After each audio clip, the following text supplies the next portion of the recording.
본문 요한계시록 10장을 포함해서 11장 14절까지는 여섯째 나팔과 일곱째 나팔 사이에 막간 계시의 전반부가 있고, 이어서 11장 15절에서 15장 8절까지 막간 계시의 후반부를 지나서 16장에서 일곱 번째 나팔, 곧 일곱 대접이 시작됩니다. 이렇게 말씀하시니까 뭔 소리인지 잘 모르겠죠. 그래서 다시 한번 정리해 드리려고 합니다. 요한계시록이 9장까지 쭉 오면서 인 나팔까지 하면서 여섯째 나팔까지가 9장에서 끝났어요. 그러면 10장을 열면 당연히 일곱째 나팔이 나와야잖아요. 일곱째 나팔을 열면, 일곱 번째 나팔을 열면 그 안에 뭐가 들어있어요? 일곱 대접이 있는 거죠. 근데 일곱 대접이 들어있는 일곱째 나팔이 이렇게 10장에 나와야 되는데 9장까지 여섯 번째 나팔이 끝나고 10장에서 나와야 될 일곱 번째 나팔이 안 나오고 건너뛰고 11장 14절까지 다른 한 전반적인 또 이야기가 나오다가 또 이어서 두 번째 또 막간의 계시가 15장까지 나오다가 드디어 몇 장을 건너뛰고 16장에 가서야 일곱 번째 나팔인 일곱 대접이 열려지고 계시되고 있습니다. 이러한 막간의 계시는 6장과 8장 사이에 등장하는 계시록 7장의 경우도 마찬가지입니다. 계시록 6장까지 여섯 번째 인까지 나왔잖아요. 그런데 일곱 번째 인은 당연히 계시록 7장에 나와야 되는데 7장이 안 나오고 7장에는 다른 말씀이 나오고 다시 8장에서 이어서 일곱 번째 인이 나오더라. 일곱 번째 인은 열면 그 안에 일곱 대접이 들어있는 거죠. 일곱 나팔이 들어있는 거죠. 한데 이런 막간의 계시는 공통된 특징이 있다는 거예요. 그것이 뭐냐? 인이건 나팔이건 그 순서상 일곱 번째가 등장하기 전에 이 막간의 계시가 그 안에 주어져 있다는 것입니다. 무슨 말이냐? 막간 계시는 인에서 나팔로, 나팔에서 대접으로 새로운 국면이 전환되기 전에 뜸을 들이는 그 계시가 나온다는 거예요. 여기까지 이해되십니까? 그럼 이 막간 계시는 뭐 이렇게 다른 좀 수준이 낮은 계시냐? 그런 것이 아니고,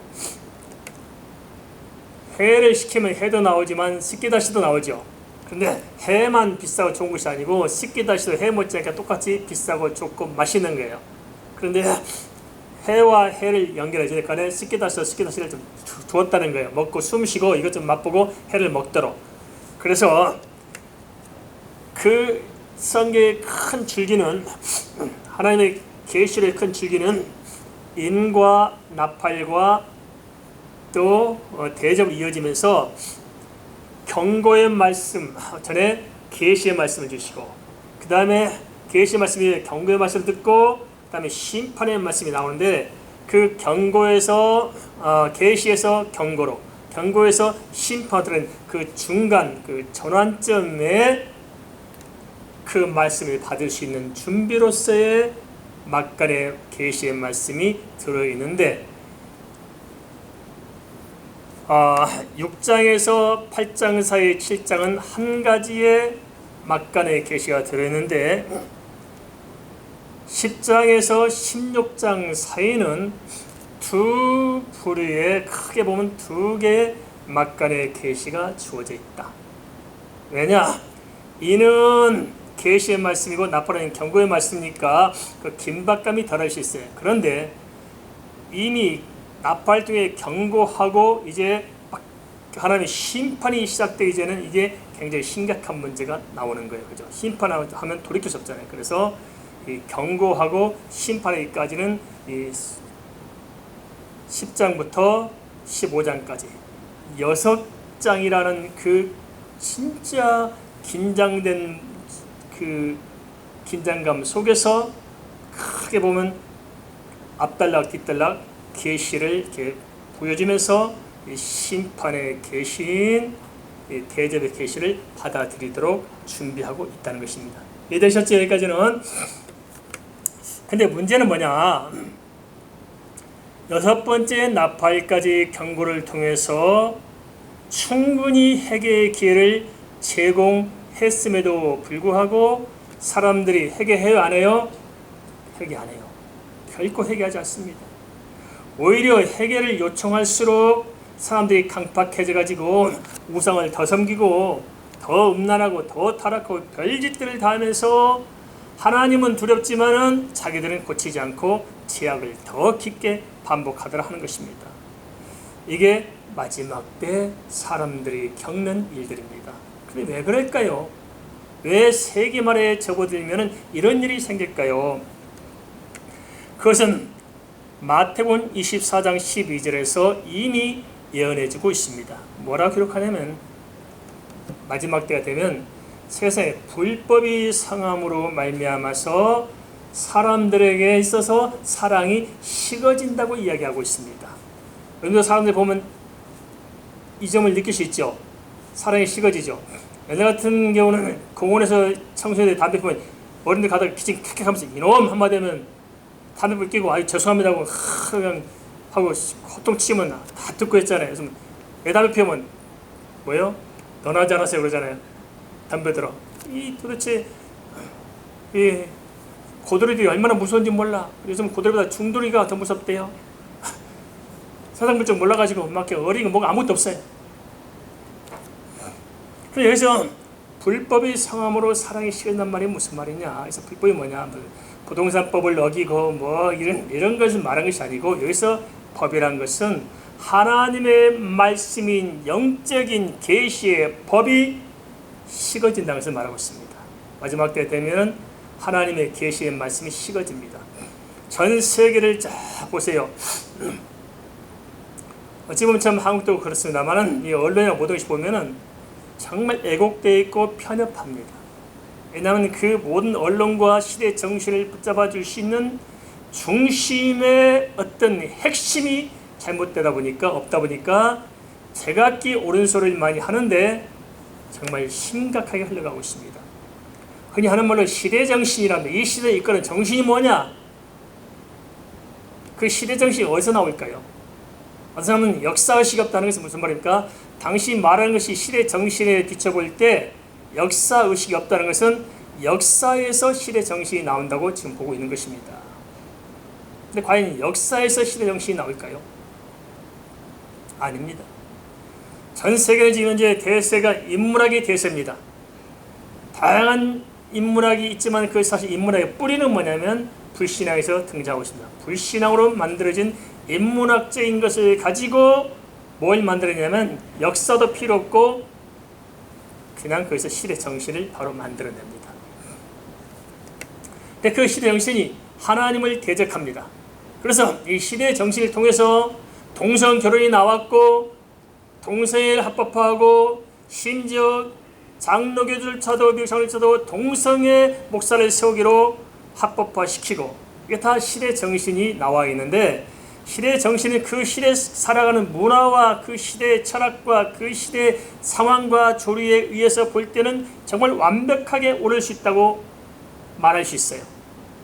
그렇지만 성경이 뭐라 말하냐? 그것이 불법이 성하다고 성경 이야기하고 있는데 문제가 있다는 것입니다. 그래서 우리는 시대의 정신을 가지고 세상을 바라볼 것이 아니고 하나님의 말씀을 가지고 이 세상을 정확하게 통찰하고 바라볼 수 있는 것이 필요할 것입니다.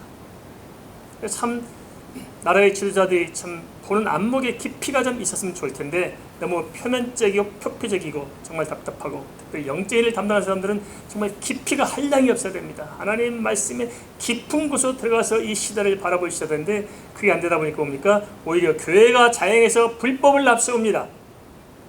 얼마나 교회가 불법을 앞세우면 하나님께서 그렇게 말씀하시니까 차라리 교회 문을 닫을 자가 있었으면 좀 좋겠다.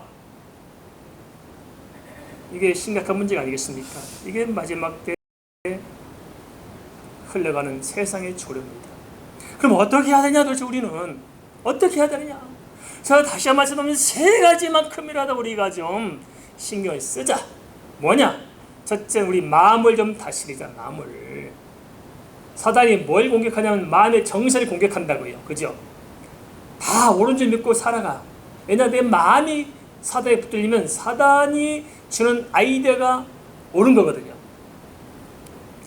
자, 대체로 보면 그렇습니다. 이 사랑이 식어지면 입이 열려요. 무슨 말이냐? 잔소리가 많아지고 간섭이 많아지고 옳은 척 아는 척을 많이 하고 남을 판단하고 비판하는 게 많이 생기는 거예요. 예를 들면 이렇습니다. 다른 사람을 대할 때는 정말 사랑하면 허물이 보여요? 허물도 사랑스러워요? 허물도 사랑스러워. 제가 우리 김시원 강사 아기 때 그랬습니다. 이제 막 좀 돌도 못 지는 애가 귀여워서 이렇게 귀여워가지고 그냥 기저귀 난찬째 틀어놓아서 들고 흔들고 있는데 하는 순간 오줌을 싼 데 입으로 오줌 한 바짝 싸버렸어요. 제가 열받았겠어요? 귀여웠겠어요? 귀여워. 그렇습니다. 사랑이 있으면 세상이 아름답고 다른 사람들 허물이 보이지 않고 다 모든 것을 감쌀 수 있는 거예요. 사랑은 허다한 허물을 감쌀 수 있어요. 주님께서 우리 허물을 감쌌듯이. 근데 이 사랑이 식어져요. 그럼 뭐 승리가 있으니까 사람들이 강박해요. 하지만 다 머리에 뿔이 나 있어. 들려받을 기회만 노리고 있는 것입니다. 그래서 우리 마음을 잘 다스려야 됩니다. 마음을 잘 다스려서 사랑으로 채우면 덮어가는 거예요. 그래서 교회도 보면 간혹 그런 분들 많아요. 이래라 저래라 아주 말들이 많은 분들 많거든요. 사람이 완전한 사람이 없어요. 교회도 마찬가지로 다 연약한 겁니다. 나에게 허물이 보이면 내가 이것을 내가 감당해야 되겠구나. 내 사명을 알면 족합니다. 믿습니까? 덮어가는 거예요. 성도들끼리 서로 비판하고 판단하지 말고 사랑으로 덮어가는 것입니다. 이게 마음을 잘 다스려야 되고, 그 다음에 또 하나는 뭐냐면 세상에 속지 말아야 됩니다. 이 시대정시다, 세상의 가치다, 뭐 이게 세상의 철학이다, 세상의 종교다, 세상의 이슈다, 속지 마시 바랍니다. 우리는 세상의 물결 따라 사는 사람이 아니고 여호와 하나님의 살아계신 말씀 따라 살아가는 것입니다. 동의하십니까? 하나님의 말씀이 기준인 것입니다. 누가 뭐래도 하나님의 말씀이 기준인 것입니다. 그리고 세 번째는 영적인 세계의 안목을 내서 사단이 끊임없이 공격해오는 그 사단이 하는 짓들을 잘 봐야 됩니다. 사단이 누구를 통해서 내게 공격할지 모릅니다. 대체로 사단의 큰 도구가 된 사람은 누구냐? 초신자들이 아닙니다. 사단의 도구는 어떤 사람들이냐? 오래 예수 믿었던 사람들이나 직분자, 아주 소문나고 유명한 목사, 교회에서 아주 능력받았던 사람들, 교회에서 막 은혜 많이 받던 사람들. 그래서 목사님들 대체 그러더라고요. 교회에서 제일 무서운 사람은 성령 충만한 사람이 제일 무섭대요. 왜 성령 충만 제일 무섭냐? 이게 진짜 성령 받으면 안 그러는데, 말씀과 대로 성령 충만은 누가 뭐라 하겠었는데, 자기 감정 충만해지고 어디를 튈지 모르는 거예요. 사람들은 언제는 하다가 언제 또 꼬라박고 들이받고 있고, 이게 뭐 별소리 다 하고, 이게 성령 충만한 것이 아닌데 그것이 성령 충만을 착각하는 사람들은 무섭다는 것입니다. 이게 다 사단의 종들하잖아요. 그래서 눈에 말씀드리면 다시 한번 말씀드립니다. 이게 새로 오신 분들 계셔서 좀 마음에 새기도록, 사단이 언제 공격하는 거 아니면 절대 안 넘어지잖아요. 처음 교회 뭣도 모르고 있을 때는 사단이 공격해 안 해요. 내버려둬요. 믿음도 없고 그냥 내버려둬. 그런데 언제 사단이 공격하냐? 이제 믿음을 가져볼까 하면은 반드시 사단이 공격해요. 우리 교회도 보세요. 그런 사람 있어요, 없어요? 그 나오려다가 며칠 잘 나오면 새벽에 나오더니 그 다음부터 안 나와. 벌써 사단에게 넘어간 겁니다. 그 다음에 이제 집사직분 받을 때쯤 되고 이제 뭐 해보려 하면은 누가 공격해요? 사단이 공격해요. 또 거꾸로 때려요. 그 다음에 진짜 주일을 감당하려면은 또 사단이 또 공격해. 사단이 많이 공격한다 하면서 뭐예요? 내가 그만큼 영적으로 성장한다는 것을 알게 됩니다. 그래서 반드시 교도를 씁니다.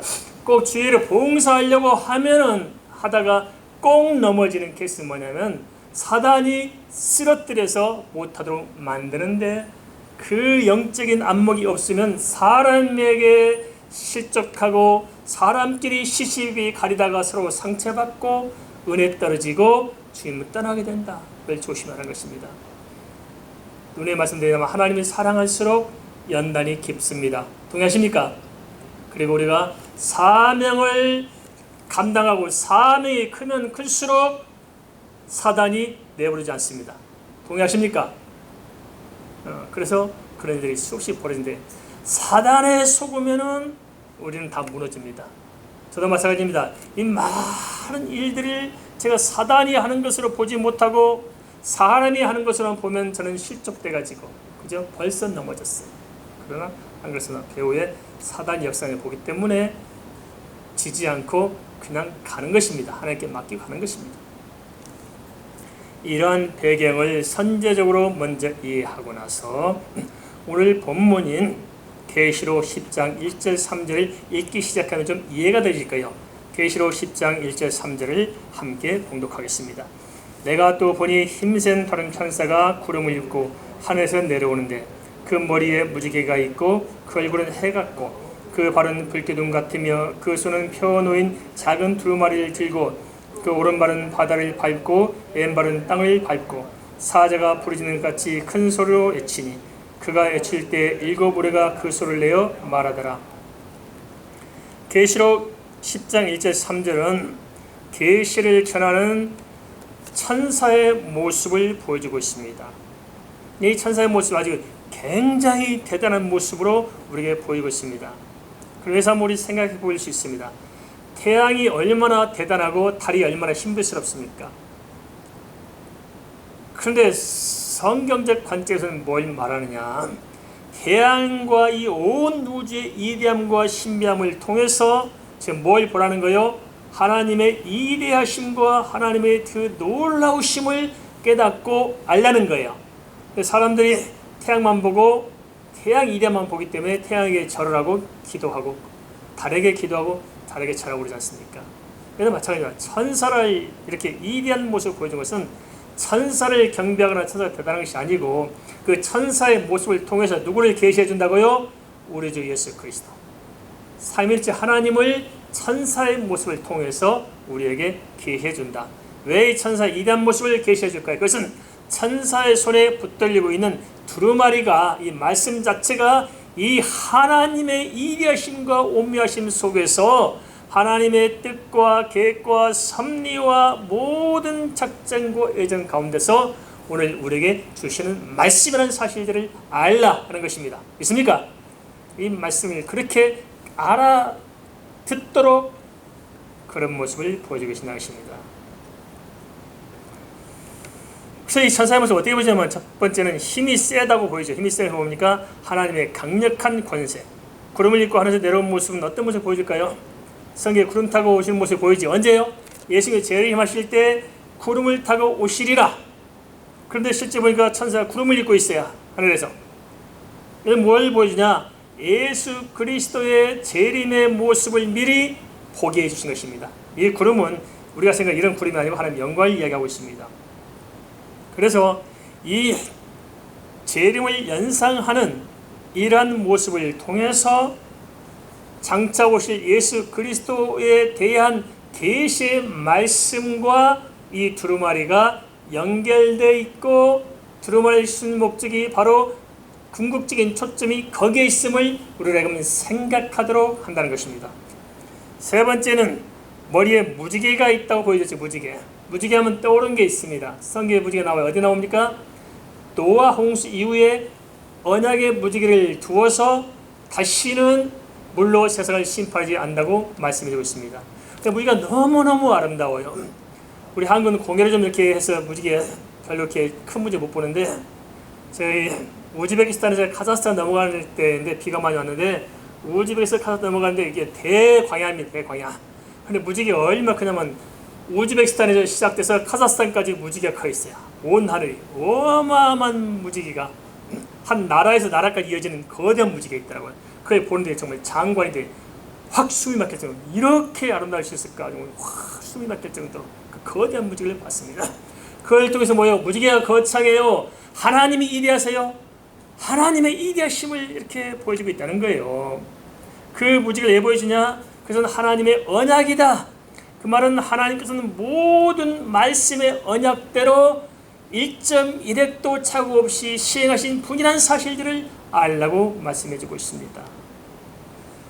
그래서 이 천사의 두루마리는 하나님의 궁극적인 심판이 아니라 궁극적인 구원의 언약임을, 성경 말씀은 우리를 구원하고자 하는 하나님의 말씀임을 깨달아 알고 믿도록 하신다는 것입니다. 근데 참 마음 아픈 일이 있어요. 이 무지개를 누가 사용해요? 종교통합주의자들이 무지개를 사용하고 있고요. 그리고 동시대에 사용해요. 세상에 팬티던 모습 엉덩이만 살짝 속에 파묻힌 걸 해가지고 엉덩이 두 쪽에다가 무지개를 그려요. 이 하나님의 이 언약의 무지개와 엉덩이 볼기짝에다 그려진 무지개하고 이게 이 하나님의 이대하심을 사단이 이렇게 저속하게 만드는 거예요. 그래서 이렇게 현격한 차이가 있음을 잘 봐야 됩니다. 종교통합주의 7색깔 무지개 떠들고 발랄히 치지만은 아니에요. 그게 뭔데? 우리끼리 막 기뻐 섞여 살자 이게 아니고 하나님의 구원의 언약을 바라보라고 주신 무지개를 갖다가 엉뚱하게 그렇게 사용하고 있는 이 사단이 하는 짓들은 정말 저속하기 짝이 없습니다.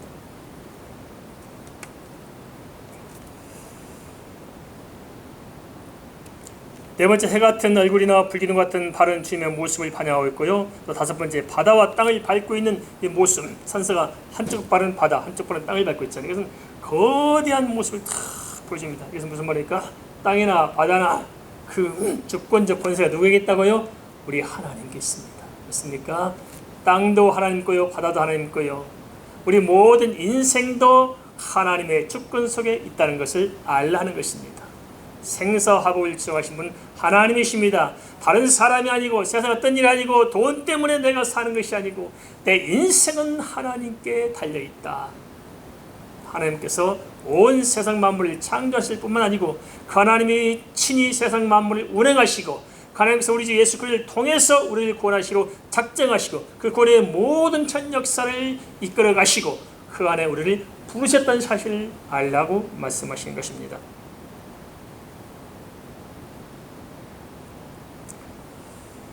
손에 들고 있는 작은 두루마리가 나오죠. 이 천사가 손에 들고 있는 이 두루마리가 있습니다. 이것을 이해를 잘하는 게 중요하다. 왜냐? 이 말씀을 곡해해서 이단들이 또 판을 쳐요.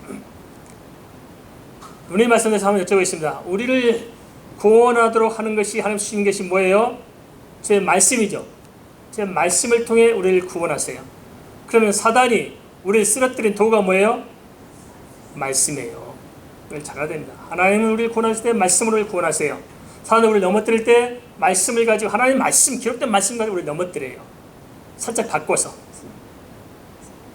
사단이 뱀을 통해서 아담과 하와를 말씀을 딱 바꿨듯이. 그런데 희한해요. 하나님의 말씀을 들을 때 별로 쫄깃하지 않는데 사단의 말 들으면 참 쫄깃해. 그죠? 왜 저거 있어? 남을 칭찬하는 게 재밌어요? 막 그냥 뒷담화는 재밌어요. 뒷담화는 재밌어요? 칭찬이 재밌어요? 칭찬하시면 정상지. 뒷담화는 재밌다. 이게 문제가 있는 거예요, 이게.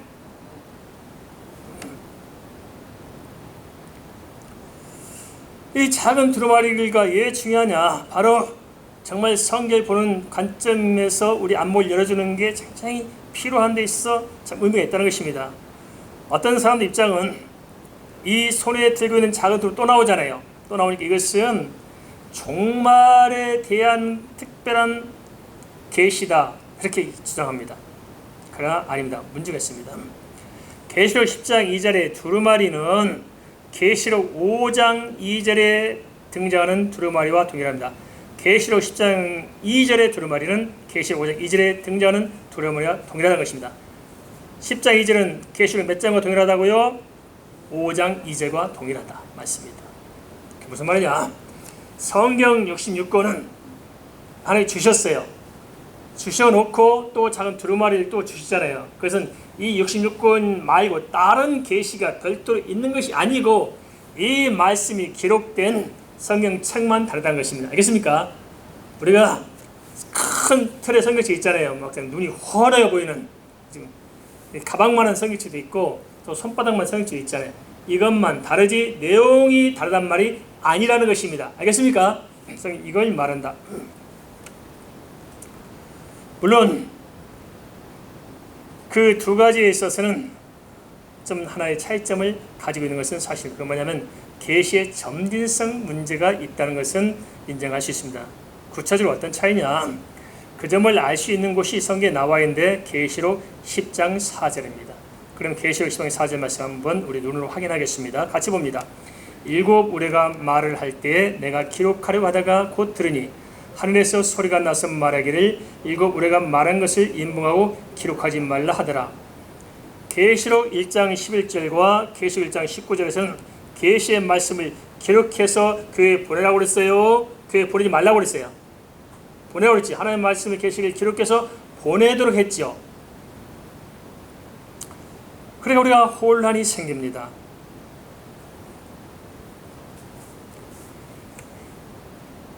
그렇게 계시의 말씀을 요한에게 본대로 기록해서 7교회에 보내서 온 백성들이 듣도록 하라고 말씀하실 때는 언제고? 이제 와서 계시록 10장 4절에서는 인봉하고 기록하지 말라. 인봉이 뭔지 아십니까? 딱 다독성 딱 찍어서 못 열게 하라는 겁니다. 그렇게 하라고 했습니다. 이게 혼란 생겨요. 그러면 어떤 문제 생기냐? 이걸 가지고 이단들이 장난을 쳐요. 봐라. 여기서 10장에 나온 이 작은 두루마리는 종말 때만 열리는 말씀이다. 근데 이것을 인봉했기 때문에 아무도 모르는데 이 인봉한 말씀을 여는 자가 있는데 그 사람이 바로 마지막 때에 대한 두 증인이다. 이렇게 해석합니다. 두 증인 뭔지도 모르고 두 증인 해석합니다. 그래서 그 두 증인만 이 말씀을 해석할 수 있다. 그러면서 뭘 주냐면 때를 따라 양식을 나눠줄 자가 누구냐 하면서 구약시대 때는 구약 때에 맞는 말씀, 신약 때는 신약 교회에 맞는 말씀, 마지막 예수님의 재림을 앞두는 종말 때는 종말의 때에 맞는 말씀을 나눠줄 자가 누구냐. 그래서 종말의 때에 말씀을 나눠줄 자가 성경의 두 증인인데 그 두 증인에게만 이 10장 2절의 두루마리가 열려진다. 그래서 지금까지 그런 말씀 듣고 하나님 믿어왔지만 이제 정말 때는 이 인봉된 계시 두루마리의 말씀을 듣는 자만 구원을 받을 수가 있다. 이 말씀을 누구에게 들어야 되냐? 두 증인에게 들어야 된다. 그 증인이 누군지 아냐? 재림 예수다. 그래서 자기들의 말씀을 들어야 구원받는다. 누구에게 들어야 한다? 우리 교회 와야만 구원을 받는다. 내가 이 정말 말씀을 받은 자다. 나만 해석할 수 있다. 다 틀린다. 그래서 이런 말씀 못 듣는다. 나한테 와야만 이 말씀을 듣고 우리 교회만 듣는다. 그래서 그렇게 해석해서 사람들이 그것 때문에 싹 몰리고 이게 지금 교회를 얼마나 어지럽게 만들고 이 사이비 싹분들 때문에 교회가 얼마나 망가지 모르는데도 불구하고 정상적인 목사님조차도 이 말씀을 해석하지 못해가지고 지금 헤매고 있으니까 온 성도들이 얼마나 이 실족하고 마지막 때 혼란이 겪는지 말할 수 없다. 근데 답답하죠. 그래서 주석을 봐도 주석은 지식만 나와 있어요. 너무 많이 하는 게 뭐가 문제 감이 안 잡혀요. 수많은 소리 들어봐도 연결이 안 되니까 아무 도움이 안 되고 그러다가 무슨 신학적인 책을 갖다가 계시록을 갖다가 다 읽어보는데 신학자 특징은 요한 계시록에 대해서는 설명을 잘하고 뭐가 좀 하는데 막상 성경 본문은 해석을 못해요. 희한하죠. 성경 본문은 해석은 다 합니다. 신학적에서 이렇게 하는데 본문 해석은 받쳐져서 안 돼. 그러니까 엉뚱한 소리 많이 해야 돼요. 그래도 이제 성경 본문 이게 참 내가 참 성경 해석했다고 내놓은 말씀 보면은 다 소설을 쓰고 있어요. 자기 입장이 너무 편협해.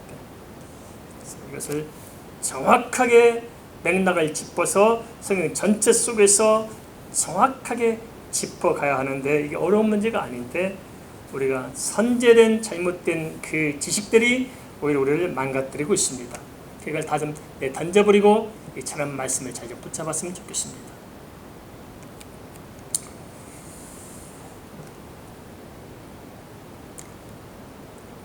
그래서 우리가 몇 가지 다시 한번 정리했으면 좋겠습니다. 앞서서 제가 눈에 말씀드렸습니다만 이는 뭐라고 그랬어요? 계시라고 계시, 하나님 계시. 이는 계시의 말씀. 그 다음 나팔은 뭐예요? 그 계시의 말씀을 다시 한번 들려서 경고하는 성격을 가지고 있죠. 경고의 말씀. 그 다음에 대주 뭐예요? 그 인과 나팔을 정리하는 단계에서 대접은 이제 심판하는 것이 기록되어 있어요. 대접의 말씀이 남아 있죠. 그러면 계시하고 경고까지 했는데 다시 말하면 인의 말씀 6번째 나팔까지를 다 기록했는데 보여줬는데 사람들이 회개했어요? 안 했어요? 회개 안 해요. 절대 회개 안 해요. 오히려 더 강팍해집니다.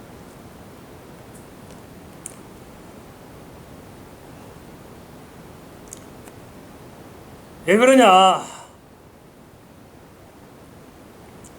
그것은 말씀대로 마지막 시대의 영적인 조류에서 벗어나지 못하고 어떤 큰 틀에서는 하나님의 구원의 대상이 아닐 수 있지만은 인간적 입장에서 볼 때는 하나님 앞에서 마음을 열지 못한 문제가 있을 수 있습니다.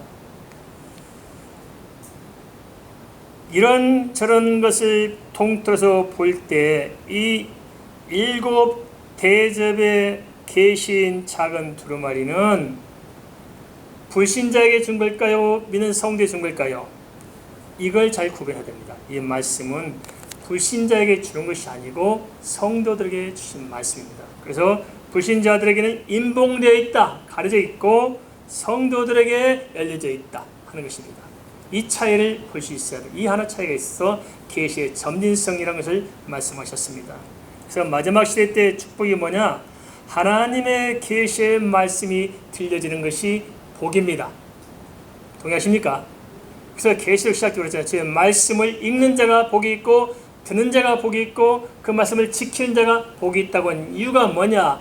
이 하나님의 말씀은 특별히 마지막 때 아주 혼란스러운데 이 정확하게 말씀을 읽고 정확하게 말씀을 듣고 말씀으로 살아가는 것이 우리 영원한 생명을 결정할 수 있는 결정적인 것이기 때문에 그게 중요하다.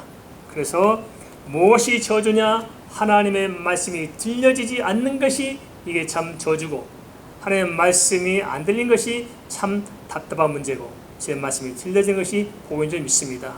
지금도 이 자리에 앉아서 또 사업 구성하고 계시죠? 또는 말도 한번 쳐다보겠는데 생각은 딴 데가 있어. 이게 참 심각하다는 거예요. 이게 복이 아닌 거예요. 그죠? 그냥 눈을 말똥말똥 뜨고 생각을 모아서 저를 째려보세요. 아시겠습니까? 길을 쫑긋 세우고 이게 복인 겁니다. 알겠습니까?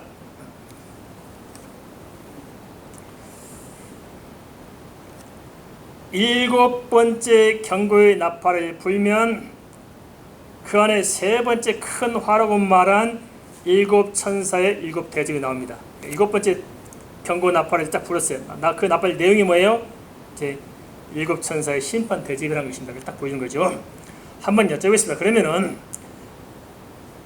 앞서도 말씀드렸듯이 이는 계시고 나팔은 경고, 대접은 심판이라고 그러는데 대접, 심판은 알려주고 하는 거예요? 안 알려주고 하는 거예요? 안 알려주는 거예요. 이미 다 알려줬으니까. 사형 집행이 결정되기까지는 법적으로 다 알려줬고 다 해줬지요. 그럼 막상 사형을 딱 해놓고 딱 사형시키면은 사형에서 죽는 사람한테 계시가 필요해요? 안 필요해요? 필요 없어요. 집행은 끝나는 거예요. 그냥 집행하고 있습니다. 그래서 나팔에서의 경고는 거기까지 끝나고 회개의 기회도 거기까지 끝납니다. 그럼 나팔의 경고가 끝났으면 그 다음 수는 뭐냐? 그것은 이 나팔의 계시 그대로 집행하는 것, 심판만 남아있는 것입니다. 그래서 이 회개하지 않는 자들에게 있어서 주어진 말씀의 계시는 인과 나팔의 계시가 주어졌지만은 대접 심판의 계시는 열려졌어요? 안 열려졌어요? 안 열렸어요. 그래서 그 말씀은 임봉한 겁니다. 알겠습니까? 임봉한. 그래서 닫혀진 거야. 모르는 거예요. 그래서 그 임봉하는 말씀이 그 말씀입니다. 여기까지 이해되십니까? 불신자들에게는 이 말씀이 들려 안 들려요? 안 들려요. 심판의 말씀 안 들려. 그래서 뭘 모르고 죽어가는 거예요. 모르고 심판받는 거예요. 몰라요. 닫혀져 있어요. 왜냐하면 그 전에 이 말씀 해준데도 안 받았어. 이 말씀을 또 해준데도 불구하고 안 받았고 더 이상은 그들을 위해서 주시는 말씀이 있었어요? 없다. 심판만이 있을 뿐입니다. 그래서 말하는데 그런데 성도들이 헷갈린 말씀이 또 나와요. 뭐냐? 요한계시록 10장 11절에 보겠습니다. 이 말씀 자꾸 혼란을 일으켜서 말씀을 어긋나게 해석하는 거예요. 요한계시록 10장 11절을 잘 보겠습니다. 그가 내게 말하기를 내가 많은 백성과 나라와 바응과 임금에게, 그래서 임금 다음에 무슨 자가 나와요? 에게가 나와요. 에게. To king, 임금에게. 그죠? 나오죠. 다시 예언하여야 하리라. 근데 여기서 보니까 임금에게 예언하고 많은 백성과 나라와 방언과 그러니까 온 세상 사람에게 다시 가서 전도해야 하는 것으로 우리가 오해한 겁니다. 그러니까 여기서는 봉해너라 인봉해라 해놓고는 또 여기서 예언하라 하느냐 하니까 인봉하되 두 증인에게만 이런 사명을 주어서 다시 예언하는 것이다. 그러니까 이 두 증인에게 와야만 말씀드렸다고 요따위로 성경을 왜곡할 수 있다는 것입니다. 그것이 깊게 보면 굉장히 무식한 소치인데 그게 뭐냐? 성경의 언어적인 입장을 모르고 하는 거예요. 그래서 이 신천지 이것들이 개혁성경만 따지고 되잖아요. 아니 원어 가지고 따지면 되잖아요. 헬라어요 성경, 히브리 성경 가지고 들이대고 보면 되는데 절대 안 해요. 이런 문제 때문에 그런데 왜냐? 여기서 임금에게란 말을 다시 보면 언어적인 의미를 살펴보면 복음을 임금에 전하는 말이 아니라 그것은 엄밀한 의미에서 무엇에 대해서라는 의미입니다. 무엇에 대해서. 뭐라고요? 무엇에 대해서. 다시 말하면 그가 내게 말하길 내가 많은 백성에 대해서 다시 예언하고 많은 나라에 대해서 다시 예언하고 많은 백성에게 대해서 다시 예언하고 많은 임금들에 대해서 다시 설명해 주어야 하리라. 누구에게? 믿는 성도들에게. 알겠습니까? 그래서 불신자에게 닫혀있고 믿는 성도들에게 다시 예언해야 하라 이 말씀이기 때문에 한쪽에서는 인봉하라 하고 한쪽에서는 다시 예언해야 하리라는 말씀이 같이 있는 겁니다. 상충된 것이 아니고 말씀 해석을 잘못하고 있다. 이해되시죠? 가물가물해도 때가 되면 또 다 열려질 줄 믿습니다. 제가 고민이 많습니다. 그래서 이걸 해야 되나 말아야 되나. 그런데 어찌 보면 우리 성도들 참 복이 있는 것 같습니다. 그죠? 때가 되면 주께서 열어줄 줄 믿습니다. 그래서 나팔 계시는 신자나 불신자나 다 이렇게 좋지만은 그러나 마지막 대접은 성도들에게만 열려져 있어요. 왜냐? 성도들을 준비하도록 하기 때문에 그렇습니다. 그래서 대접은 부지불식간에 일어난 것이 대접의 제약입니다. 그것을 6절은 뭐라 말씀하시냐?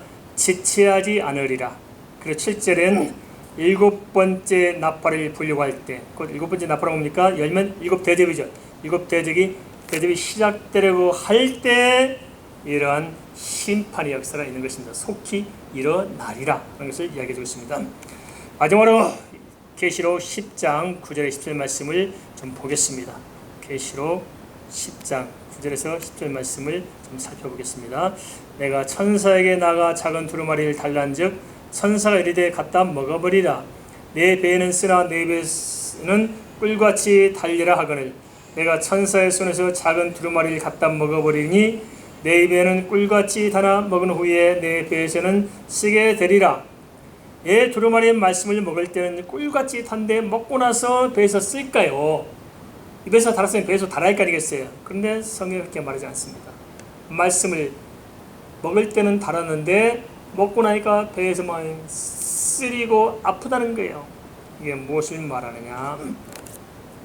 처음 주의 말씀을 받을 때는 은혜가 돼서 입에 달았어요. 기뻤어요. 우리도 그렇죠. 말씀 들을 때는 참 은혜를 받죠. 기뻤어요. 달았어요.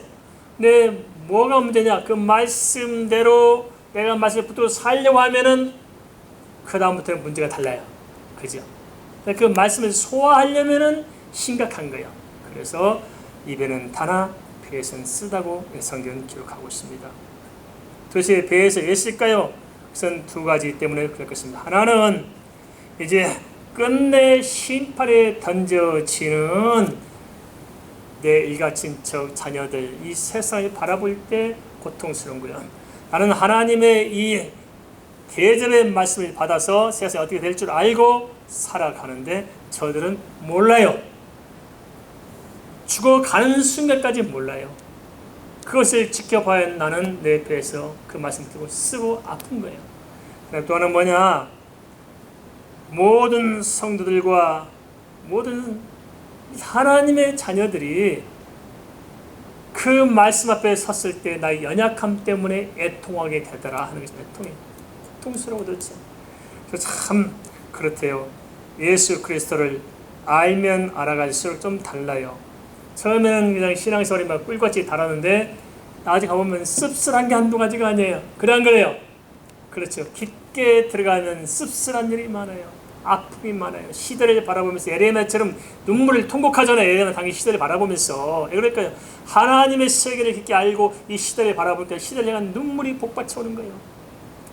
진짜 천국이 열려지고 지옥이 있는 것을 알게 되고 하나님의 세계를 알고 이 말씀이 열려지고 정말 주님을 깊게 만나고 이 세상을 바라보면은 애통한 심정이 흘러나와요. 거기다 이 말씀 계시를 딱 바꿔보니까 너무너무 심각해져요. 도대체 그럼 나 어쩌란 말인가. 도대체 나는 어쩌란 말인가.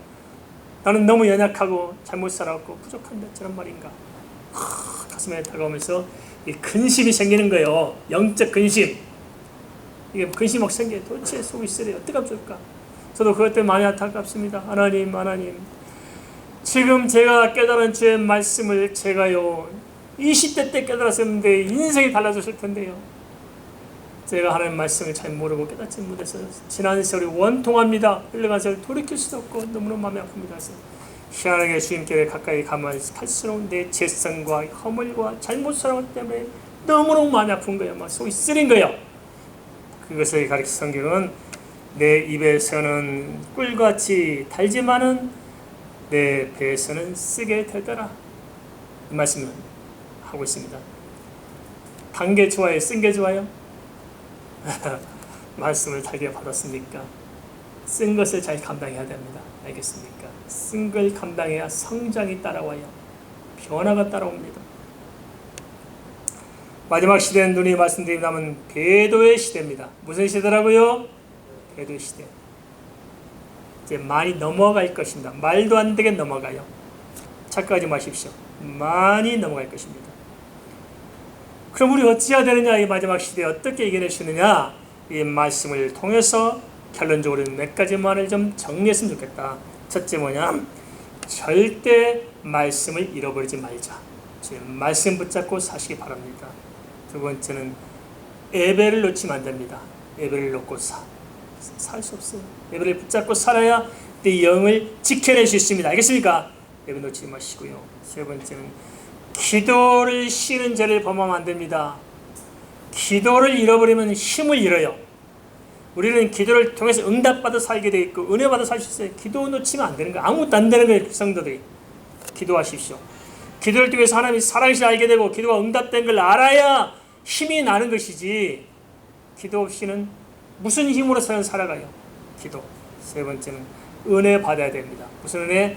우리 주 예수 그리스도 안에 있는 은혜를 받으라는 것입니다. 디모데후서 2장 1절 우리 예수 그리스도 안에 있는 은혜로 충만해야 됩니다. 우리는 세상 것으로 사는 게 아닙니다. 은혜로 사는 것입니다. 은혜 받아야 되고요. 다섯 번째는 할 수만 있으면 전도하십시다. 믿지 않는 부모, 형제, 자식들 지옥 보내셨잖아요. 이 시대에 바라보면 안타깝잖아요. 기회가 없습니다. 이제는 회개할 때도 별로 안 남았고 기회가 없어요. 지금 기회 있을 때 한 번 더 예배하고 한 번 더 기도가 한 번 더 전도하고 한 번 더 말씀을 보고 말씀으로 변화받고 한 번 더 내 이웃들을 지켜내십시다. 그리고 11절에 다시 전파라고 그랬거든요. 뭘 전파해요? 마지막 딱 되면 전파가 끝나는데 무슨 말이냐? 마지막 때가 다가옴을 느끼거든. 그러니까 성도들끼리 서로 다시 예언해야 됩니다. 무슨 말이냐? 그 세상에 대해 다시 깨닫게 해지고 하나님의 말씀이 다시 깨닫게 해줘서 서로 붙들어서 함께 가야 합니다. 됐습니까?